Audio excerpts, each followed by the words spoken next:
Hey everybody, thanks for watching True Crime Time. I have a great video for you right here. I think we might have figured out what Bryan's true motives are and how he's specifically choosing his victims. I think I might have also uncovered another murder that Bryan could be connected to in another state. Please check out the video and enjoy. Okay everybody, I do think I've figured out what Bryan's true motive is and why he might be choosing some of his specific targets. Once I figured this out, I actually connected him to another case in another state that's even earlier than the other ones that we know about right now. Now I'm going to walk you through my thought process and how I kind of just uncovered this piece by piece based off my profile of Bryan. So to support that, we've heard that he has an aggressive personality, somewhat of a fighter. I believe he's made statements that he wanted to fight somebody. We know he trained in boxing. There's been talk that he trained in kickboxing. If you watch my last video, he seemed to have a great interest in combat in general. There's been statements that he was known to lash out at times. He would get angry. Somebody made a comment that he would punch the wall type of a person. We all know he's a PhD study. He's been a long-term student of criminology. He's worked as a security guard. He has a law enforcement interest.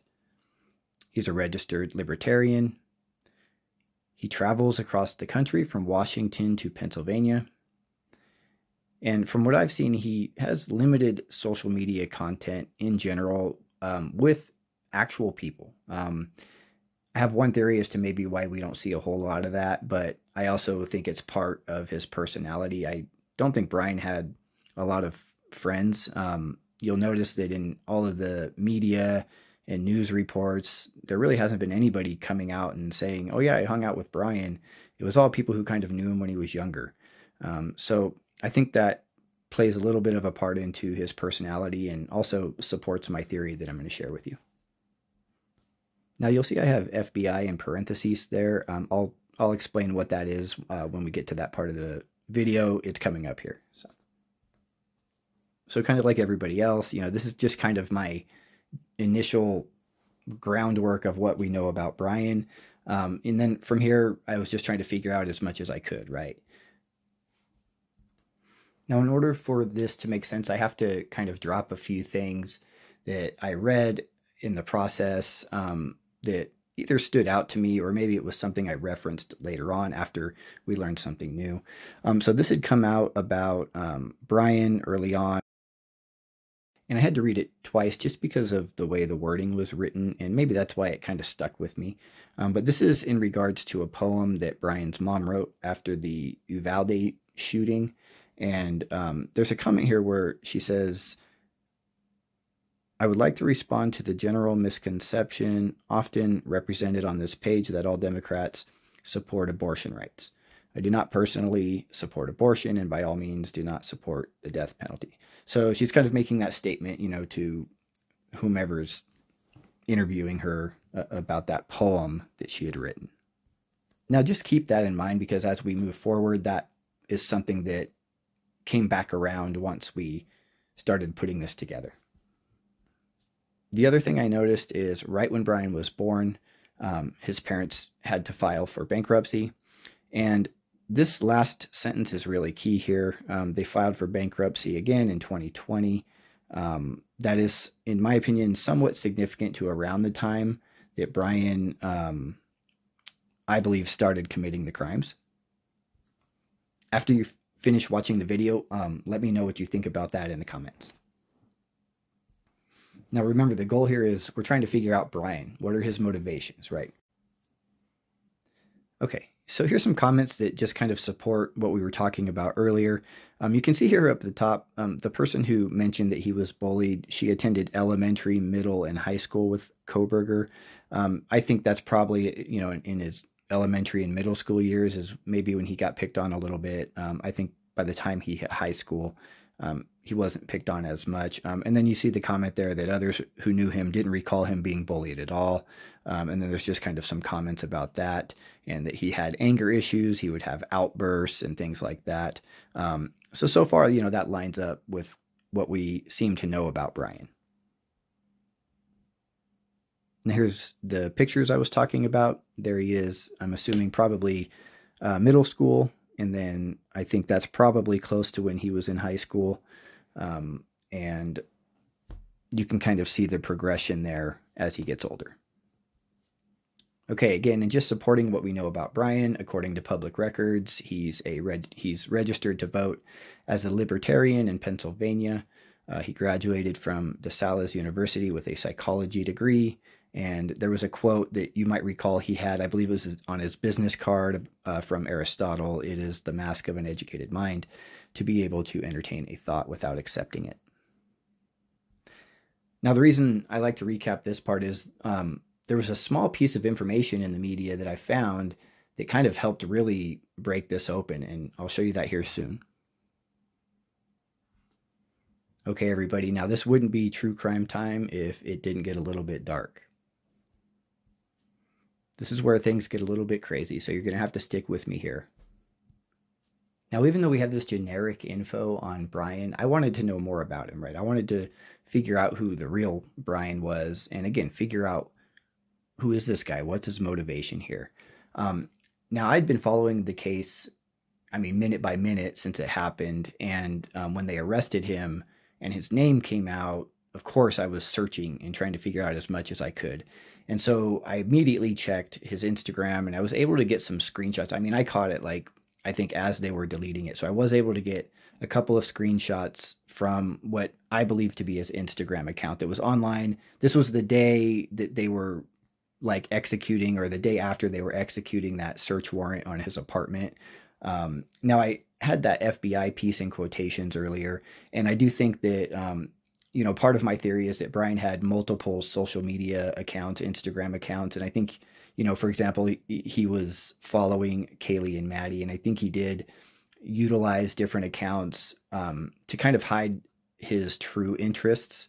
And I think, like a lot of people, he was creating anonymous accounts. But I think through having so many created, you know, when you're logging in, they end up kind of being tied together over time, right? There's that algorithm thing to consider. And then, you know, if he's accessing those accounts from the same computer or device, you know, it's very easy for things to overlap. And I think what happened is once the FBI got a hold of his computer and they got into his passwords, they were, you know, getting into his stuff. And I think they're very well aware of some of this stuff that I've uncovered. I'm not sure, but it's my opinion that they were in his accounts, and that's why we saw kind of everything disappear. But again, I got a couple of screenshots, and that's all I had. And so that was kind of what I had to work with, right? And like everybody else, I don't know for sure, you know, what that account is. And so like everybody else, I wanted to validate it, right? I wanted to figure out, is this Bryan? Is this really him, right? Is this really his account? And so that's why I started looking into it. And I'm just going to show you, you know, where it took me and what I found, and then kind of how I tie that together with, you know, my theory here. So again, let me know what you think. I just want to share this and get your feedback. So you might recall this video had come out a while back and was circulating, and this is a video that Bryan had posted, I believe, back in October, and it's a promo video for a product. I'll show you that video. It's somewhat violent, but at the end of the video is the key part that just kind of stuck with me.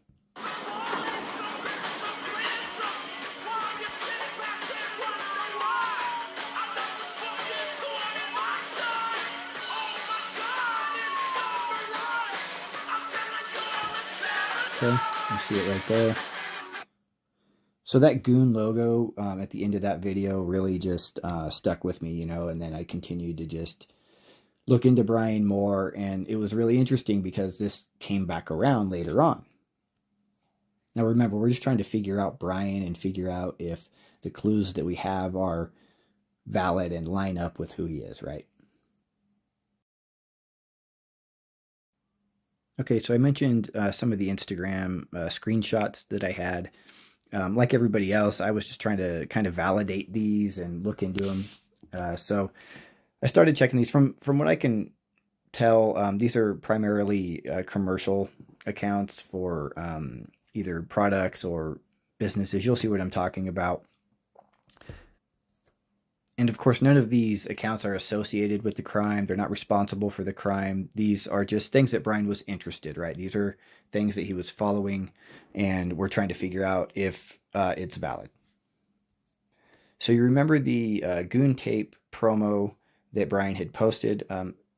It was really interesting because I looked at this first account, the faceless account here, and I just did a little bit of research just to see what it was. And it brought me to this YouTube channel. And it's a creator here. It looks like to me, you know, he posts a lot of music and kind of does some story videos. But the thing that caught my eye here, and I made a video about this, but how it has this playlist here of beats to plan your crimes to. So I started looking at that. Now I can't play it because the lyrics and stuff. But so I came here again, just trying to see, is this connected to Bryan? And I started scrolling down, and there's some comments down below. I don't want to scroll down and just, you know, reveal the names of the people who commented, but I'll show you one of the comments I'm talking about. So in the comments, there was this comment from somebody, and there were actually multiple comments throughout the discussion about goon tape. And I had remembered the goon tape logo from the previous video, right? So this was kind of the first thing that I said, oh, okay, you know, maybe we're onto something here, you know, because we have a video that Bryan posted in October, and then that video leads us to goon tape, and then we come and we kind of check this very first account of Bryan's, and sure enough, in the comments, you know, there's something about goon tape, and that's how I figured out what goon tape was. I saw this in the chat comments, and then I decided to look it up, and then that logo popped up in front of me. Okay, remember that goon tape logo that we saw at the end of the video. So goon tape, when I looked it up, this is their webpage, and you can see the logo there. So yeah, we had a connection there of something that somewhat made sense, right? Now, I explained in my last video that goon tape is basically tape that's designed to wrap around weapons. It's for firearms or hand weapons. The theory being that potentially Bryan could have been interested in goon tape because of his planning of the crimes, and he might have wanted to wrap the knife handle in goon tape for better grip. And I think especially as he gained more experience with his crimes, he might have done that later on. This could be something that he even recently discovered if he's just posting that video in October. So I decided to look into the other accounts, and I'm just going to kind of show you each of these accounts here briefly and explain what the theme was here that I noticed. And to be honest, this was really strange to me. It didn't make sense at first. So here we have one of these accounts, and you can see just kind of the images, and it's very, I would say a little bit dark, right? And again, this is just this is a commercial account. It looks to me like a clothing line here, but you can see just kind of some of the comments. You know, we have here "Death Before Daylight." That's a kind of a pretty chilling statement considering the circumstances. We have this one, you know, "Death Follows," and then you kind of, you know, we saw this kind of tactical gear photo, and you know, we've got this one here of this guy with the firearm. Again, more clothing shots. So I'm you know, I'm scrolling through here. I'm looking into it, and this one just really, I couldn't believe it when I saw this image. It says, "I feel nothing. True friends stab you in the front." And I'll be honest, after figuring out my theory, I would almost want to bet that might be the image why Bryan would even just follow this whole account. It just fits too perfectly. So again, though, we start looking down here and we're seeing this firearm theme, and it didn't fit. You know, I'm looking at Bryan and I'm thinking, you know, knives. Now, we did also uncover, as you know from my last video, we uncovered a lot of knife evidence from Bryan. Bryan's absolutely searching for knives, interested in knives. We know he committed the crime with a knife. So this was strange to me. It wasn't right. I'm like, was Bryan planning something else, you know, when I'm looking at this? And So it wasn't fitting, right? So again, I'm just kind of looking through some of this stuff and the same type of theme here, you know, going on, right? Okay, so then I went ahead and I went and looked into this one, and this again kind of was really interesting, where we have this goon word again, this goon's antisocial, and you can see again this theme down here that was weird. I'm like, why? You know, what is going on? You know, why is I couldn't figure it out. I couldn't understand what this connection was with Bryan. I did figure it out, but at this point, I'm looking at this and I'm like, okay, what is this connection? What's with all this tactical? Because, you know, we didn't suspect Bryan was dressed in tactical gear, right, committing the crime. I don't think that. So it wasn't fitting for me.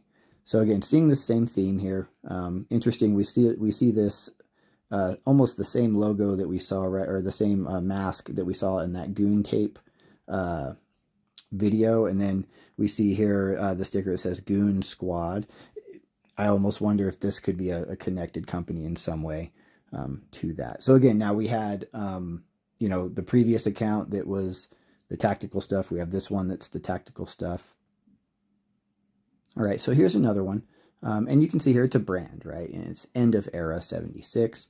But we see that same theme down here, this kind of strange thing with these firearms. You can see this ATF guy. And we scroll down here and see kind of these little book titles and things. Let me know what you think about these book titles in the comments. So we continue to see these themes. You see, now this stuff started standing out a little bit more. This kind of you know, almost anti-government propaganda type things here. You know, so it started kind of having a little bit of a political tone, and so that was weird to me, right? This is early. I'm trying to I'm like, okay, well, whatever. This is weird stuff, but it all makes sense here coming up. Okay, and now here we can see the news account that he was following, and very kind of, I would say, political theme here on the news. So, you know, we're kind of seeing this, I guess, profile come together of somebody who's a very political person, you know, and again, this didn't make sense to me, all right? I had a really hard time tying this in with the evidence that we had, but we see here a lot of images with that same theme happening here. Okay, now here's another.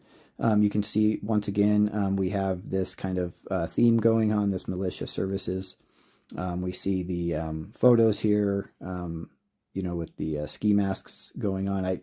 You know, we see the again kind of the government, you know, almost kind of anarchist, I would say, type content here.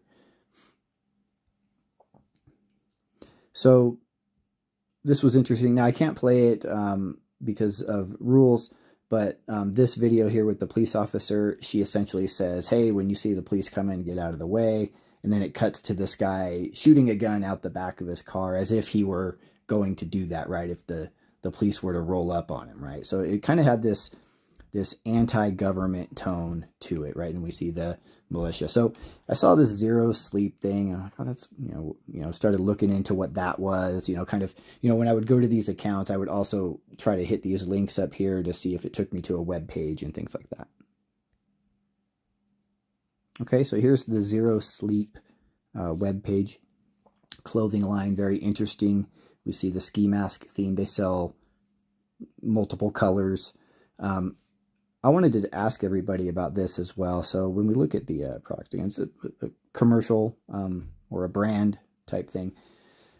But I noticed something down here, and this is almost something that I suspect Bryan would have worn. Now, I'm not saying this exact outfit. I think this is more of kind of a stylish type jumpsuit, but I wonder if maybe Bryan wore some sort of jumpsuit when he was committing the crimes, like a one-piece kind of thing that he could quickly, you know, get out of and then throw it in his trunk or something so he wouldn't look as suspicious. I don't know for sure, but I'm a little biased because I've been looking into all of this stuff, and then I, of course, noticed this guy wearing the jumpsuit with the ski mask, and if you pay close attention to his hands, you can see that's not the only thing that he's wearing. And if you did watch my last video, you'll recall that a big part of my theory is, the fact that Bryan is very violent and beats his victims, and you see the brass knuckles in the picture there. So, when I'm piecing these things together, I'm looking for these little clues that match with Bryan, and there's a lot of them. One of them may be no big deal, but as you kind of start connecting all of them, I'm believing more and more that these accounts were something that Bryan was following for whatever reason. I think he had an interest in kind of this antisocial culture, this brand or style or whatever it is, and he had this kind of other side to him. But I still had to validate that, right? This is kind of what I was thinking, that maybe there is something there, but for a long time I was trying to find something that connected it. Now, there was another part to this brand that I want to show you. They actually have a media section. Here's that media section I was talking about here. A couple of additional photos of the style or the brand of the clothing. Take a look at that picture on the bottom left. What do you think about that in relation to Bryan? What's Bryan's style? Could that be something that Bryan, this culture? Now look at these videos here. I can't show them as well. So this brand here has a media section, and within that section are a lot of videos of violent crimes being committed, surveillance video type stuff where it's blurred out here in the photos, but when you watch the videos, the blurring doesn't help much. So these are very violent videos that are kind of on this site. Now, there's a lot of people out there who are into that, right? There's a lot of people who study surveillance of crimes. There's good guys who do it. There's bad guys who do it. So, these videos are out there because there's a consumer for it. But again, tying Bryan into these things and looking for the connections, this really lines up with Bryan. He's a criminology student. It would make sense that he would be interested in crime, studying crime. And I've talked about in my last video, I think Bryan put a lot of thought into, his crimes, and so probably calmed himself in one way or another by, he would watch these videos. I don't know. These are just some theories, but it was matching for me, right? So we had, again, backing up, we had the goon tape connection. The weird thing that threw me for a loop there was this anti-social. So initially we kind of had this antisocial profile of Bryan, which made sense from what we were hearing. And we were all thinking, okay, he's antisocial, keeps to himself. So then that started sticking out a little bit more as I'm tying this to Bryan. So here's this antisocial theme, and yeah, it's making sense. We've got the crime mixed with the antisocial stuff, right?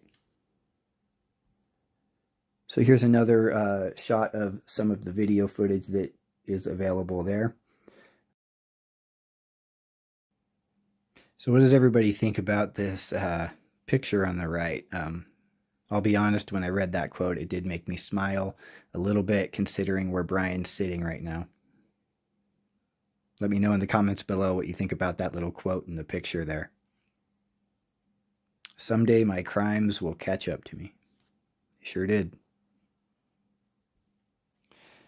So I looked into this, and over time, it just, kind of lingered there. I hadn't found anything new. And then I came across, I kind of revisited some of the news articles and things, and was reading through them. And one thing caught my eye. And, keep in mind, we have this brand of zero sleep. And I'm like, what would appeal to Bryan, right? With zero sleep, what is that? And it's really interesting here because the neighbor says that it seemed like he never slept because he was always doing something all night. Again, everybody, we're trying to validate, right, this information. We're trying to connect it. And, time after time, it just keeps connecting, right? I really think Bryan was probably up all night and probably had some problems sleeping. There's kind of a whole video we can make, I think, on that. But I'm pretty sure there was also another neighbor who said something about him being up all night. It was actually this headline that really caught my eye, the way it had never slept. And I was sitting there and I read this, and immediately that zero sleep connection came to me. Okay, so at this point I had, I felt pretty confident that Bryan had an antisocial personality disorder. Here's a description of that, a brief description, of course, but sometimes called sociopathy, mental disorder. They show no regard for right and wrong, and they ignore the rights and feelings of others. People with antisocial personality disorder tend to antagonize, manipulate, or treat others harshly or with callous indifference. They show no guilt or remorse for their behavior. One thing I noticed in the body cam footage of the video of Bryan and his dad, there's a section of that video where the police officer, I think, asks where he's going or something, and Bryan immediately takes control of the conversation. He starts talking about the shooting, and I believe what he was trying to do there was, you can see it here, he was trying to manipulate that officer, and I think he was concerned that the officer would have the Idaho crime in his mind, and I think Bryan, in that moment, with the police officer at his window, I'm sure he was a little bit nervous. I think he was trying to control that conversation, and he was trying to lead that conversation into a different avenue of crime to deflect away from that officer connecting the white car to the Idaho case. It's just a theory of mine on that, just kind of reading Bryan in that moment. Seemed to me like he was trying to distract. So again, they show no guilt or remorse for their behavior. Okay, everybody, so here's where it all started to come together. So I came across a new news article, and I hadn't read it before, and I'd done all this other research on Bryan, okay, and I was pretty confident about kind of my analysis of who he was and what his interests were. Again, we had, in my other video, I talk about that violent side of him, the training aspect. So we have this violent side, we have this side that's obsessed with crime, we have this antisocial side of him, and then we're seeing this kind of, unusual anti-government kind of theme coming from Bryan. So I read this, and this was new to me, right? I didn't realize that Bryan was studying liberal arts psychology. Everything that everybody's been talking about with Bryan is criminology, and we all just, he wants to go into law enforcement. And it was interesting to me when I saw that, and so I decided to look into this a little bit more. So let's talk about what liberal arts consists of. So natural sciences, social sciences, arts, and humanities. Now, I'm not going to read through this word for word, so I'm just going to jump down here. You'll notice this one that I've got in purple. It's social science. So anthropology, economics, human geography, linguistics, political science, psychology, and sociology. Okay, so as I was reading this, for whatever reason, when I saw social science, it reminded me of that anti kind of government theme, right? Just whatever, that connection came to me. So I looked into social science a little bit, and this is where, I just started kind of researching this, and, it's one of the branches of science devoted to the study of societies and the relationships among individuals within those societies. Okay, this is very important. Now you can see here that social science, definitely it is involved with economics. And slowly this anti-government thing started coming together a little bit here. So positivist social scientists use methods resembling those of the natural sciences as tools for understanding society, and so define science in its stricter modern sense. So Bryan's actually studying this, right? Not just criminology. Bryan is very interested in social science. So now that I was confident that I had some sort of economic or government theme happening here with Bryan, this kind of, I realized what was happening. So I started to look a little bit more into Bryan's political interests. I'm not super versed on, politics as, as far as all the different parties and things like that. I think every party is important to the makeup of our country here. So I was curious to learn a little bit about what a libertarian was. So I started looking into it a little bit here. And once again, this is really where we get on the track of what's motivating Bryan. So there's many ideologies, libertarian ideologies here. There's differences within them. The general kind of description here, one who advocates maximizing individual rights and minimizing the role of the state, believes in free will, maintains the doctrine of freedom of the will, one who holds to the doctrine of free will. But if we jump down here to number 7, you can see here where we have an anarchist, typically with socialist implications. So when I saw that, it dawned on me, there's extremists in every political party, right? And we had already seen this theme of this antisocial thing from Bryan as well. And so when I saw this and I connect it to his interests here, it definitely started piquing my interest. So I started to learn a little bit more about social sciences, and there was a specific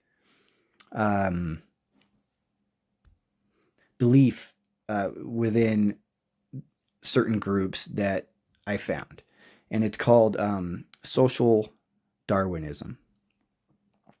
So standard accounts of social Darwinism often link to the rugged individualism of the 19th century libertarian thought. Social Darwinism has been characterized as an unsavory doctrine that supposedly advocated survival of the fittest in matters of social policy, and two sociologists, the Englishman Herbert Spencer and the American William Graham Sumner, are commonly portrayed as its intellectual fathers. So kind of this Darwinism view, it kind of comes from them. Okay. So libertarianism is a utopian ideal. This is just information I found as I was looking this up, but it says individuals who have social Darwinist tendencies like libertarianism because they can use that impossible idealism as a tool to mask their intrinsic brutalism. We should keep in mind that social Darwinism itself is easily exposed as a misunderstanding of Darwin's evolutionary theories. It's an appropriation of Darwin's theory meant to lionize and legitimize Hobbes' state of nature, in which human society is a war of all against all. So to clarify, essentially this belief is that people pass on their physical traits to their children. So for example, a blacksmith gets strong muscles from his work, and his sons inherit those strong muscles.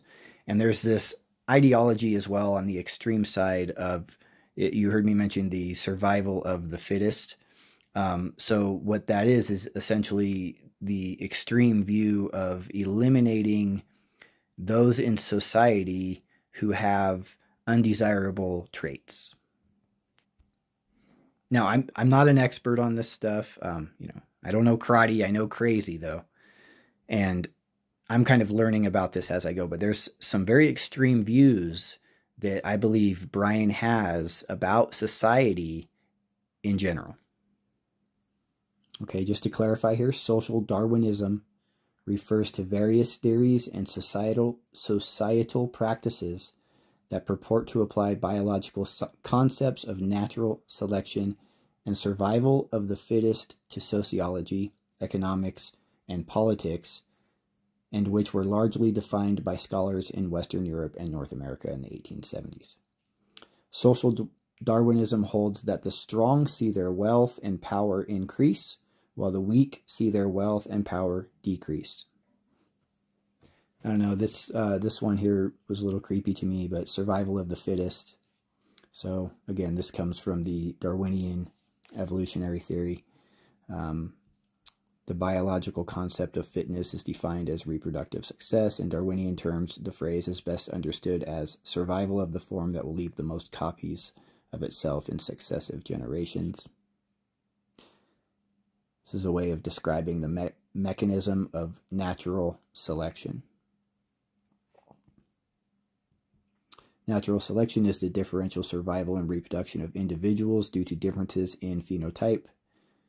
It is a key mechanism of evolution. So I shared at the beginning of the video, there was an article I had read from Bryan's mom after she wrote the poem, and that statement she had made regarding her political views. So this kind of helped me also kind of connect this political theme to Bryan. It dawned on me that I believe Bryan comes from also a very political family and may have grown up, you know, from a very young age, kind of developing this mindset. Now, I'm not saying his parents taught him that or anything like that. I think that Bryan has just been exposed to a political environment throughout a lot of his life. You know, his parents also, you know, they had applied for bankruptcy in 1995, right when he was born.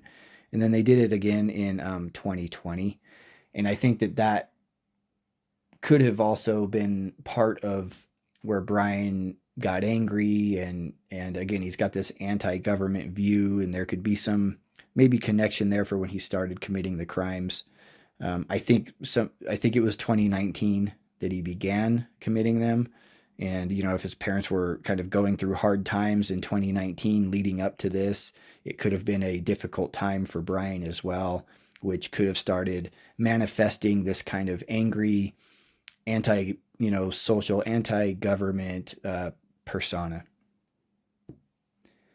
All right, everybody, let's look at who I believe are Bryan's victims so far and just talk briefly. So Sandra Ladd, I had mentioned in my previous video, I believe that she was undergoing some sort of medical procedure. I had assumed dialysis from this photo. I had received feedback in some comments that it could also have been chemotherapy. I still believe that Bryan encounters his victims through interacting with them in social places, and I think that Bryan's interests, as I mentioned, would resolve around places that he would go out and eat where he could sit and kind of watch. And he is a vegan, and so I think that he crossed paths with a good amount of his victims through that process. You know, he was eating at a restaurant. They could have worked there, such as Maddie. They could have been coming there to pick up food, and I think this is where he's just crossing paths with his victims. From there, I think what happens is he sees something about that person that he deems is not fit for society. Now, these are just my opinions, okay? Now, I believe that he may have seen Sandra as being weak, being ill and sickly. She has cancer. And I feel like Bryan may have been trying to help her and put her out of her misery and cleanse society of this sickly person. I do think that Catherine was also targeted for this reason, and based off of the crime and the initials that were carved into her body, that would support that theory. I do think even though Jamie Lynn survived and her husband didn't, I think she was the intended target. And I think he defended her and he saved her. There was also, in case you didn't know, there was also a third person who was in their home with them that night in another room. They were going to be house sitting for them when they left to Hawaii the next day. So this is also supporting Bryan's MO of not being afraid to enter a home where there are multiple people. I don't know if he knew that person was there or not, but if he did know they were there, again, just like the Idaho case, he went into the home with multiple people there.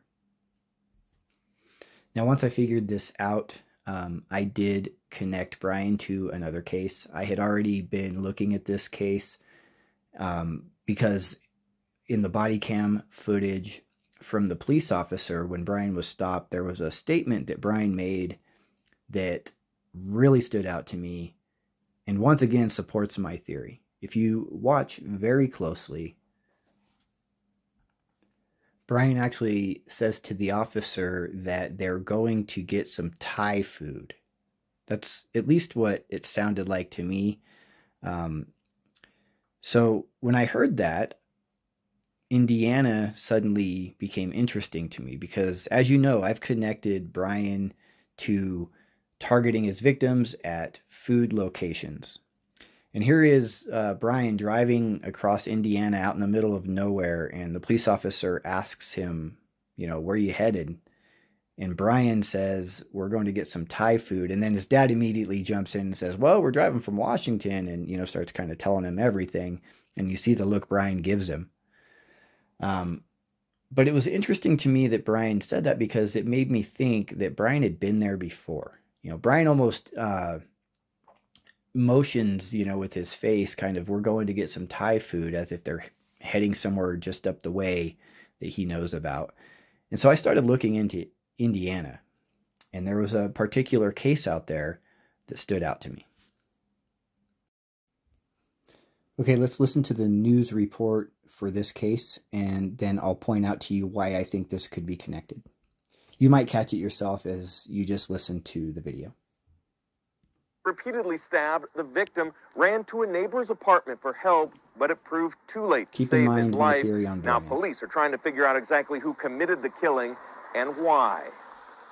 Overhearing a violent fight involving his downstairs neighbor and an unknown man, a renter called police to this apartment complex Tuesday night. I just heard crashing, banging, and Scott continuously calling for help.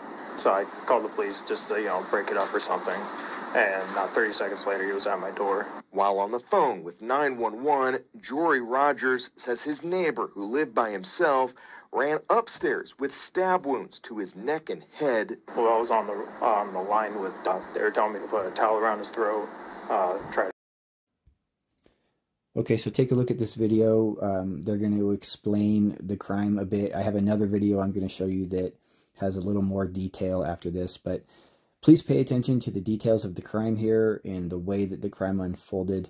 And take note too that this is either in this video or the next, it's mentioned as a private, quiet location.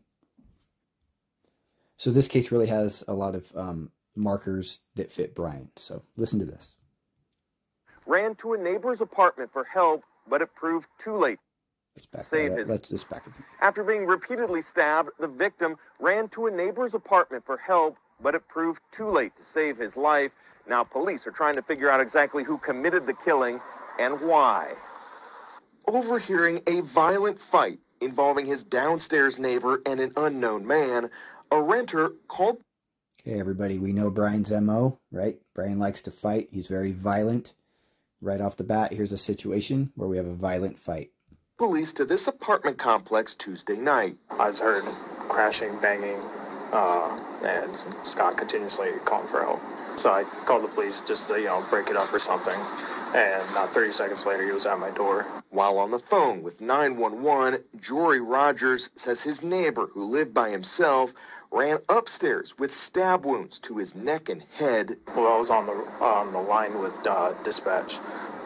They were telling me to put a towel around his throat, try to comfort him, ease him. Sadly, 42-year-old Scott Reese died on Jory's doorstep, unable to explain a motive for the violence. He was just going in and out. He kept saying that he's just gonna die. He was saying goodbye. The location of the killing here at the A62 apartments near 62nd and Allisonville is unusual. Not only did the victim have no previous criminal history with IMPD, but this map highlighting all the city's homicides this year shows the stabbing is only the 10th homicide anywhere north of 56th Street, and only 6 of those cases have been criminal murders. This is a very quiet apartment complex, and we have no reason to believe at this point in time that the victim was known to the police. He was extremely nice, which is why I don't know why anyone would go to such brutality against anyone like this. Jory says just minutes before the killing, the victim told him he was waiting to meet with a friend, but the killer ran away before police could arrive. It's definitely like terrifying and scary, especially since this happened in the middle of the night on my doorstep. So far, police do not have any suspect information to give out, but as always, anyone with information on the case can contact Crime Stoppers. Jesse Wells, Fox 59 News. Okay, did you catch those details there? So we have a violent attack. He's stabbed in the head and neck area, so that matches the other crimes. There was a fight taking place. Now, they have not released all of the details here, so just keep that in mind. This video is interesting because the victim's sister offers a few more details. Now, the reason I think that this person was chosen does fit my theory of Bryan's view on society and his idea that he's this cleanser of society. And if you noticed, this victim is blind, okay? So, in my opinion, it's very possible that Bryan saw this person who has this disability and chose him for that reason. Let's take a listen to this one. After being repeatedly stabbed in the head and neck inside his apartment, the victim ran up these steps and asked a neighbor for help. Unfortunately, the 42-year-old still bled to death in front of this apartment. His killer has never been caught. Now, this is an apartment, but you'll notice where this unit is. It's right on the edge here where somebody could make a very quick getaway. It is somewhat private, just like the other crimes. You can see the brush here blocking some of the view. So it would be very easy for somebody to kind of come in from this side of the building and be detected very minimally.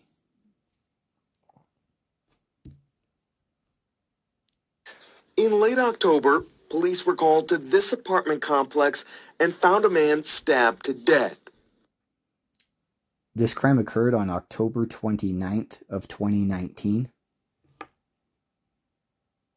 The murder has led to a lot of sleepless nights for the victim's sister, who had to identify his body. When I sleep at night, I usually wake up because that's the last thing I see when I wake up, when I'm sleeping, is I see his body laying there. Speaking online from her home in Northeast Indiana, Kathy Peters says her brother, Scott Reese, was legally blind his entire life due to a rare eye condition.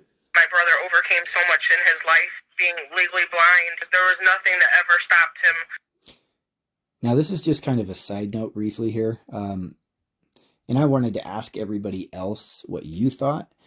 Does that somewhat look like Bryan's dad to you? Do you see any similarities there? Let me know what you think.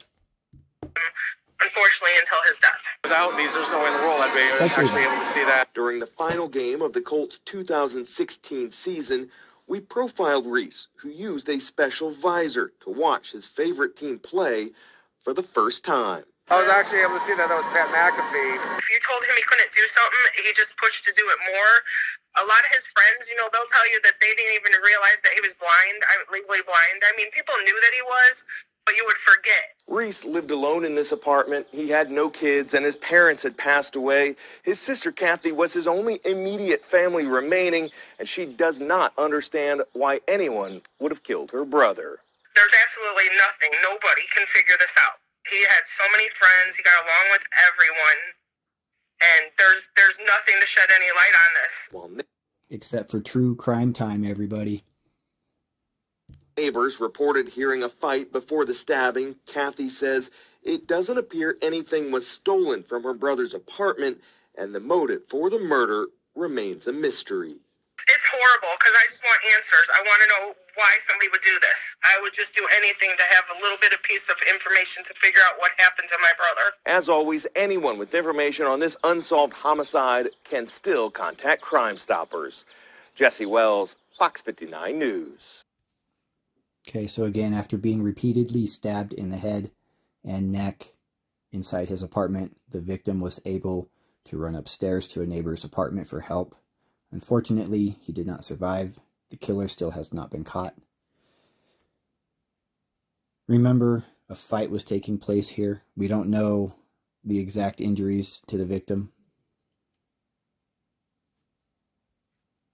Let me know what you think. Do you think that Bryan could have been in Indianapolis and saw that this person had a disability and decided that it was his job to take care of that, to help this person?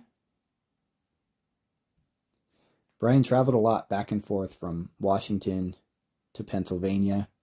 This wouldn't be far off of his route. It would be a place that's a large area that he might even stop for a night or two. I think it's very feasible that he could have been in the area and identified his victim. So again, I believe Bryan has a very antisocial personality, a very anti-government personality, and I think Bryan has some very extreme political views in regards to society, and I think he's developed this narcissistic personality on top of all of that, and has taken it upon himself to be the one to once again rid society of who he feels is not fit enough to be there. Okay, so to wrap up this video, here's a view of the victims that I do believe are connected to Bryan. The concerning thing here is they're spread across multiple states, and I do believe that Bryan is traveling across the country. It would not surprise me if Bryan had a goal to find a victim in every state that he possibly could. Now keep in mind, Sandra actually lived in Washington, so Bryan could very well have returned the following year to Portland again, because it is a very vegan-friendly place, and identified the Jutons as his next victims in order to get Oregon checked off of his list. We have Catherine Janice in Georgia. We have the Idaho students, Catherine, Maddie, Ethan, and Xana. And then finally in Indiana, on October 29th, 2019, I believe Scott Reese is also a victim of Bryan. I believe Bryan is identifying his targets because he has this extreme view on society, and I think that he's finding things that are unfit in his opinion and zeroing in on that. So I think Sandra could very well have been dealing with an illness like cancer or something else. We know that Scott Reese was blind, and I do think the other victims may have been targeted because of their physical appearance. Bryan sees himself as some sort of cleanser of society for the people that he decides should not exist. Now keep in mind that politics, religion, and sexual orientation are one of the top motives for murder. In many cases, the murderer hates the victim's politics, religion, or sexual orientation. And the key thing here is, in cases like this, the murderer may feel like a crusader. Just like I'm saying here with Bryan. Bryan feels that he's a crusader for society. Bryan has these extreme views. He's antisocial. He's anti-government. And as I explained, I believe he has this sort of Darwinism, survival of the fittest mindset. And he has made it his own personal crusade. Really appreciate you watching, everybody. Thank you so much for subscribing. Please hit the button if you haven't yet. Please comment below. Hit the notification button. I'm going to start some live streams here. I'm still working on the technology stuff. I'm literally doing this on my phone. I will be upgrading, but thank you so much for joining the True Crime Time team. If you have subscribed, if you haven't, get on board. There's going to be a lot of great content coming out. Thanks again. Until next time.